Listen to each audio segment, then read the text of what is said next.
You guys can now ask me about my crank hub. What is happening, guys? Welcome back to the channel. Welcome back to another video. Today we are talking about the topic, one of the hottest topics in the S55 F8X community, which is the crank hub. So this past week, we ended up doing the crank hub on my M4 GTS, which has 29,000 miles on it, over at CES Motorsports. There is a lot of information about this issue being overly hyped online. Some people believe it, some people don't. It really is an interesting topic, but today I'm gonna give you guys a little bit of my thoughts about it, why I went ahead and did it, and the exact crank hub that I ended up doing. The OEM crank hub in the S55 from BMW is a three-piece design that bolts directly onto your crankshaft via the crank bolt. The two gears on the crank hub use two different chains. The first and the smaller gear connects to the camshaft via timing chain, while the secondary larger gear connects to the vacuum pump and the oil pump with the oil pump chain. These three pieces in the hub are held in place by loaded torque through the crank bolt, as well as a small friction disc. If these three independent pieces were to ever spin freely, you would lose oil pressure and your engine would lose timing. This can occur when the crank bolt itself backs out enough to the point where it no longer is applying enough load to lock these gears to the crankshaft. So when I was researching getting into the S55 platform, I had already known that the crank hub was a thing that most people had talked about. Make sure if you get an S55, do that crank hub. And I think really the reason that the majority of people do this, including myself, is just out of prevention. I do agree with a lot of people that this whole issue has been a bit overly hyped online, like most things though. I mean, it's the internet. If one person has an issue, it catches steam in the forums or Facebook groups, YouTube, and then everyone starts to get concerned, and then you start to hear about a few more. But you also have to think about the fact that there are a ton of BMW S55s out there that have really high mileage, that have not experienced this crank hub issue. The whole spinning of the crank hub seems to be quite sporadic, and I think that the majority of the issue itself has to do with driver behaviors and these cars being tuned with very high horsepower. It seems to be that most people who are going for the higher horsepower just go ahead and take care of the crank hub immediately. So for me personally, when I was looking to get into the S55 platform, I already had budgeted for the crank hub. I knew that it was something that I was going to do just because I didn't want to roll the dice. I didn't want to play the game of, even if there is a small possibility that it could happen to my car, I just wanted to go ahead and take care of it so I never had to think about it or worry about it again. Then I could just drive the car and enjoy it. One thing I will say is, you know, if you've ever lost an engine before, it is an absolute tragic experience, and I wish it upon nobody. I don't want anyone to have to go through that. But the reality is, freak accidents do happen. And with the crank hub, you know, being as sporadic as the issue is, I just didn't want to roll that dice. It just seemed smarter for me on a car that's this expensive, this nice, to just spend the few $1,000s and take care of it. So I had already known that I was gonna do it, regardless of what other people thought about it, because once you do take care of the crank hub with a pinned crank hub, you're not gonna run into that issue. Now, like I was saying before, there are thousands of S55s out there that are on stock hubs that have not spun. They have high mileage, they're DCT, they're manual, they're tuned, they track them. This sort of issue is just one of those things that if you're that unlucky person, it can happen to you. So I wanna go ahead and say that this video is not, you know, to scare anyone. I'm not making this video so you go out and spend thousands of dollars with your local shop. This is just my personal experience. We're gonna talk a little bit about the cars, you know, that I have seen that have spun hubs. But the decision to go ahead and get the pinned hub on this car was an easy one for me. But this is basically why I decided to do it on my car. So my local shop that I go to is CES Motorsport here in Charlotte, North Carolina. They are the shop that I trust to work on my car, and I spend a lot of time there. I'm there basically every week, at least 2 or 3 days per week, and I get to see the majority, if not all, of the cars that come through for maintenance or modifications or dyno days, tuning, whatever it might be. And firsthand, I have seen 4 spun crank hubs. Now, the interesting thing about those cars is they were all different in terms of year, mileage, transmission, modifications. 2 of them were M2 competitions. One had higher mileage, it was tuned, it had a bunch of modifications, it was manual. The other M2 competition was a very, very low mileage M2 competition. It was manual, it wasn't tuned, it wasn't making high horsepower. It just happens sporadically to the person. I've also seen a couple of F80 M3s with spun hubs that came in, and those ones were actually DCT. One was stock and one had modifications on it as well as a tune. When I went to research this, a lot of people talked about, you know, the main factor being driver behavior. It seems to happen mostly on kickdowns. So those are just a few of the first-hand examples that I've seen.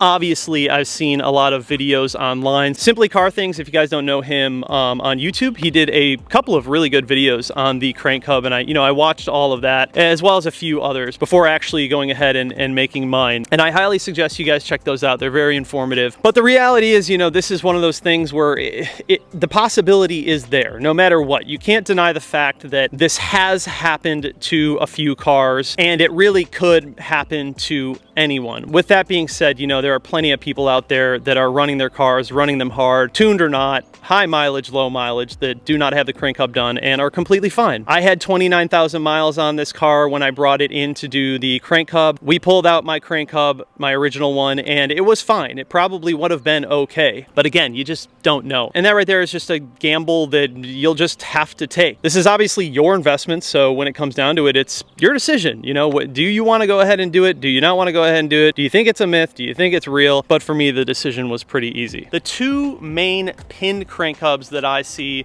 are the 4-pin 2-piece Max PSI, formerly it's now SSR Performance crank hub, and then also the Insane Performance 2-pin 1-piece crank hub. Now, when it comes to actually picking one of those crank hubs for your car, I think it's wise to just talk to the shop that's going to be doing the work for you. You'd be surprised how many shops actually don't do this. It is not for the faint of heart. I mean, this is like open heart surgery. You have to drop the subframe, you have to drop the oil pan, you are physically drilling into the crank and installing that pinned hub. It's not like the easiest job in the world, and some shops, just for that risk alone, will not do it.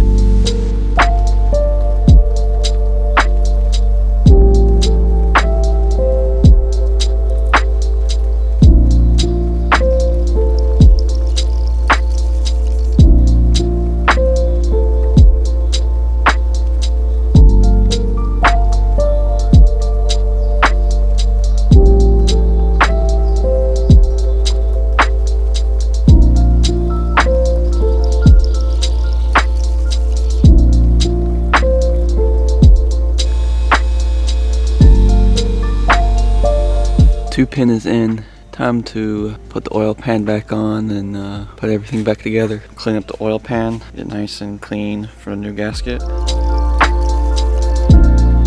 Subframe back up. Initial torque 100 Newton meters. Mark it for our angle torque. We go all the way around, meet up with the red lines we have marked, and the crank hub will be officially torqued on.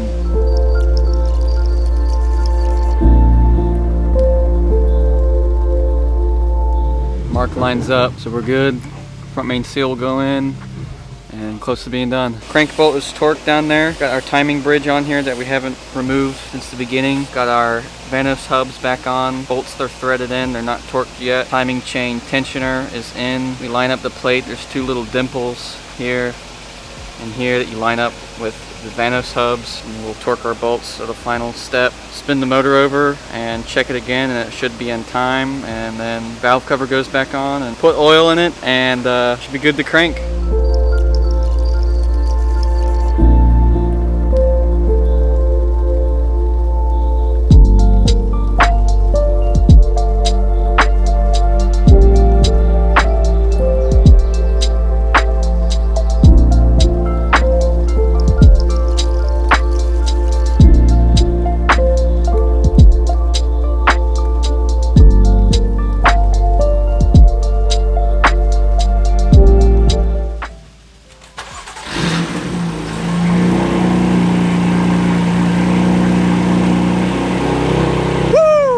So I think it's wise to first find a shop local to you that you trust and ask them specifically which crank hub they have the most experience with and they think that you should go with. So obviously if you have the Max PSI 4-pin crank hub, you're going to be drilling 4 holes. If you have the Insane Performance 2-pin, 2 holes. So we had a few crank hubs to look at in the shop. We had the 4-pin, we had the 2-pin, and then of course the stock one. Ultimately, I decided to go with the 2-pin 1-piece crank hub, not really because it was any better. I think regardless, if you're going to do the crank hub job, either of those are going to solve the issue for you. It really just comes down to what that shop has the most experience installing. But ultimately, after talking to the shop and looking at the different options, I decided to go with the 2-pin 1-piece crank hub. The main reason being for that, the shop had installed plenty of them on other cars. We knew that it was in fact a solid fix for this issue. The 2-pin is already being used in hundreds of S55s all around the world, low horsepower, high horsepower. So it is a proven product, as well as the 4-pin crank hub. Is, from what I can tell, that seems to be also a very, very good option. So in addition to that, we also went ahead and did the Keys Motorsports crank bolt capture. We also added in the Mishimoto oil cooler, and then Keys also sent me the J-pipe, the Keys Motorsports J-pipe for this car that sits underneath the charge cooler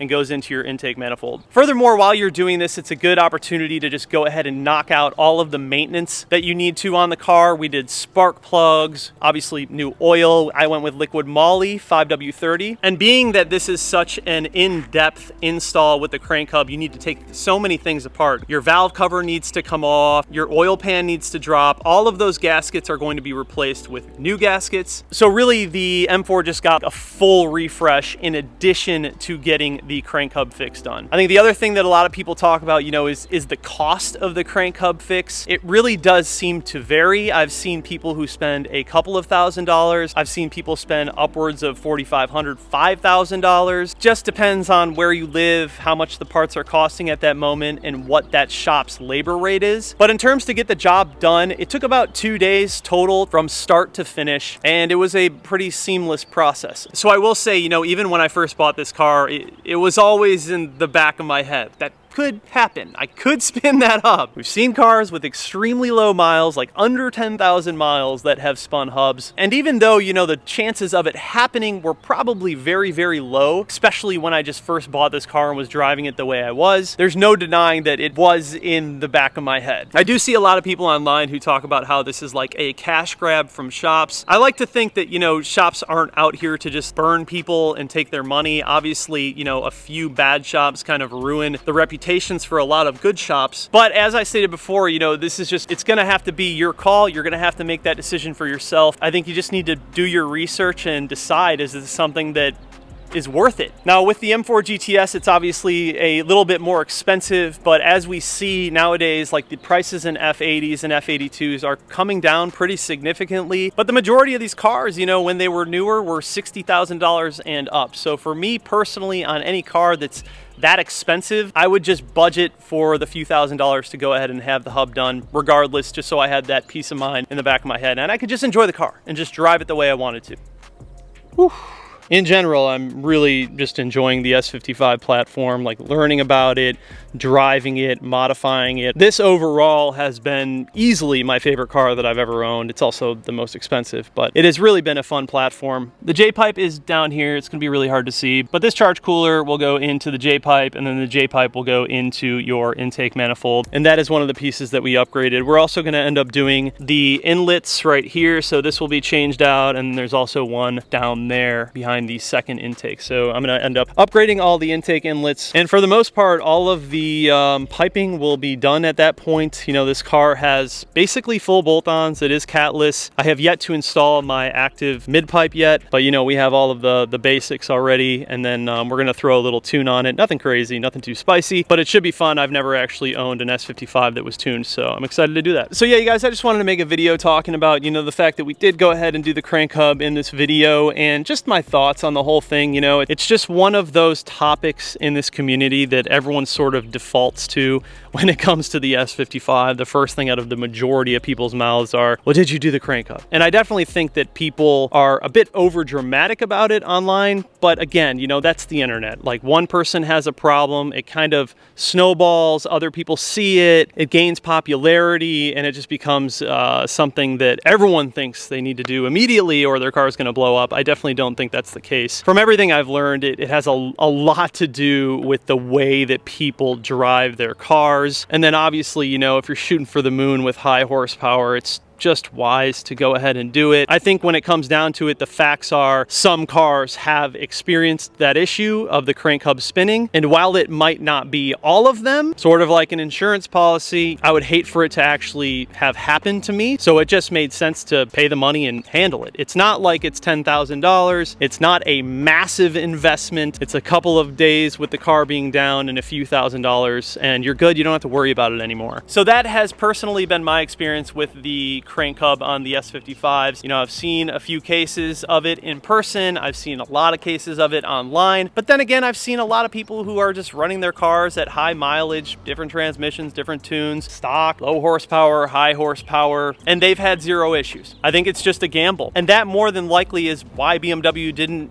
issue a recall for this design. There's a reason they designed it the way they did, and there's a reason that they didn't put a recall out on it. There's just not enough cases of these cars failing from it, in their opinion, to go ahead and issue a massive recall on the S55s. So that has been my experience with the S55 crank hub. At this point, I'm just grateful that I got it done. You guys know very well, like, when you go ahead and you buy a car like this, it is 100% up to you. It is 100% your discretion, and you just got to make that choice for yourself. We are good. We are pinned. I can finally just throw this shirt away and start wearing normal shirts. I know this isn't like a cut and dry video, like should you go and do it. I'm just giving you guys my experience and my opinion on the whole thing. But as always, if you guys have any questions, go ahead and leave them down below. I'll have links to all the products that we use on this car, as well as the link to CES Motorsport. If you guys are local in Charlotte, North Carolina, and you need your hub done, they can do it for you. But that'll effectively end this one, you guys. Thank you so much for watching. Love y'all. See you in the next one. Peace.